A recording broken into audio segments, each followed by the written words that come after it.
Good morning, all.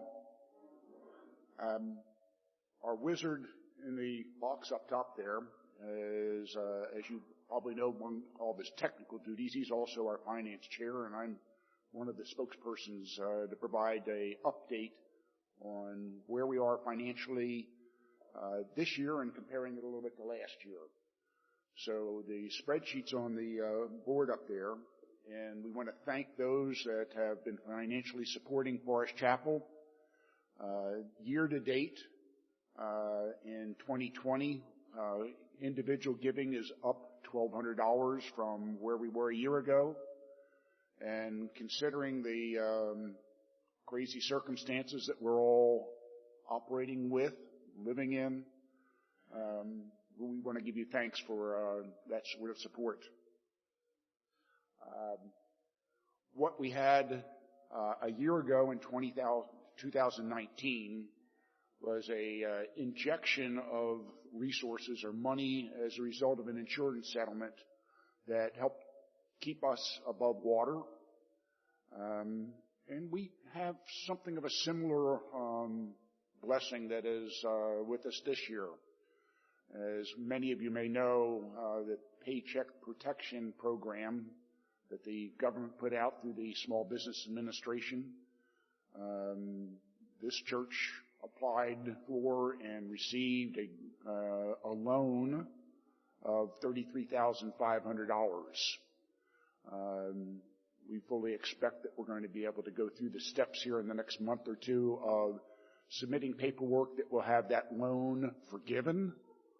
So that's a pure infusion of resources into our operating budget. In addition to the Paycheck Protection Program resources, Kabamba and Maureen Smith have led efforts to get grants from the United Methodist Church. Those grants have also been used to infuse into our operating line accounts for salary and for other operating expenses. There are other grants that we have applied for and have received, but they are being used for non-operating things. The garden outside that is blessing our community, some of the audiovisual equipment that we are now able to use to broadcast information to those of you that are at home and enjoying our worship service in that way.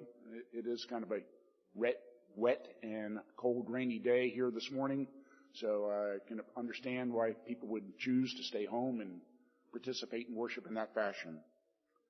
The net income that we have up there is showing that we're about $14,300 over where we were,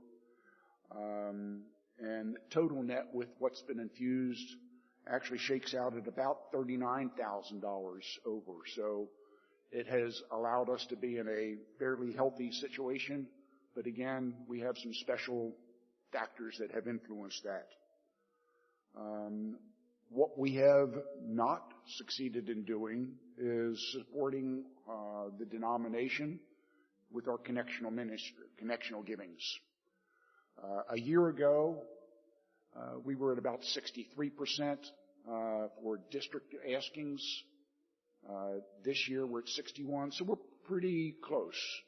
And we expect that we're going to be able to fulfill those askings by the end of the year. A year ago, we gave $0 to our conference.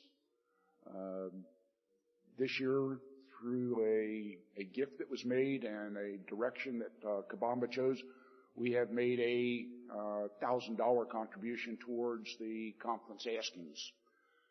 That's a bit more than a drop in the bucket, but we've got a way to go. And part of all of our responsibility of recognizing that we are a connectional church and that there's a whole lot more that we need to be doing beyond the walls and the structure of this facility. Amy has already mentioned the giving cards or the commitment cards. They're out on the welcome station. They're there for you to be picking up along with the statements of what you may have provided in the way of financial support for this past quarter. So the year-to-date statements through September are out there. They will not be mailed unless somebody asks that they be sent home to them. That would normally be done at the end of the calendar year. If you have any further questions about our status year to date, please see me, Alan. Sharon is not here with us this morning, but she would be another excellent resource, or Bob Cody. Thank you for your time.